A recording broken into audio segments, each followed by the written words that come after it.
ପଞ୍ଚମୁଖୀ ହନୁମାନ ହେଉଛନ୍ତି ପ୍ରଭୁ ହନୁମାନଙ୍କର ଏକ ଅତ୍ୟନ୍ତ ଶକ୍ତିଶାଳୀ ଏବଂ ଦିବ୍ୟ ଅବତାର। ଏହି ରୂପରେ 5ଟି ମୁଖ ଏବଂ 10ଟି ବାହୁ ରହିଛି।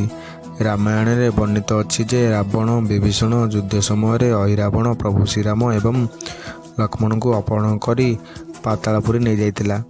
ସେଠାରେ ତାକୁ ବଧ କରିବା ପାଇଁ ହନୁମାନଙ୍କୁ ଏହି ପଞ୍ଚମୁଖୀ ରୂପ ଧାରଣ କରିବାକୁ ପଡ଼ିଥିଲା।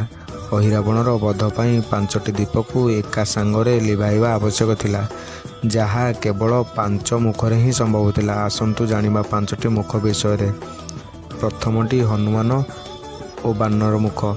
ଏହା ପୂର୍ବ ଦିଗକୁ ରହିଥାଏ। ଏହା ଶତ୍ରୁନାଶ ଏବଂ ସମସ୍ତ ପାପରୁ ମୁକ୍ତି ଦେଇଥାଏ। ଦ୍ୱିତୀୟଟି ନରସିଂହ ମୁଖ। ଏହା ଦକ୍ଷିଣ ଦିଗକୁ ରହିଥାଏ। ଏହା ଭୟ, ଶତ୍ରୁ ଏବଂ ନକାରାତ୍ମକ ଶକ୍ତିକୁ ଦୂର କରେ। ତୃତୀୟଟି ଗରୁଡ଼ ମୁଖ। ଏହା ପଶ୍ଚିମ ଦିଗକୁ ରହିଥାଏ। ଏହା ବିଷାକ୍ତ ପ୍ରଭାବ, ରୋଗ ଏବଂ ସମସ୍ତ ସଙ୍କଟରୁ ରକ୍ଷା କରେ। ଚତୁର୍ଥ ବରାହ ମୁଖ। ଏହା ଉତ୍ତର ଦିଗକୁ ରହିଥାଏ। ଏହା ଧନ ଏବଂ ସମୃଦ୍ଧି ଏବଂ ଦୀର୍ଘାୟୁ ପ୍ରଦାନ କରିଥାଏ। ପଞ୍ଚମଟି ହୟଗ୍ରୀବ ବା ଅଶ୍ୱମୁଖ। ଏହା ଆକାଶ ବା ଉପର ଦିଗକୁ ରହିଥାଏ। ଏହା ଜ୍ଞାନ, ବୁଦ୍ଧି ଏବଂ ସଫଳତା ପ୍ରଦାନ କରେ। ଧାର୍ମିକ ବିଶ୍ୱାସ ଅଛି ପଞ୍ଚମୁଖୀ ହନୁମାନ ପୂଜା କଲେ ଘରରେ ନକାରାତ୍ମକ ଶକ୍ତି ଦୂର ହୁଏ।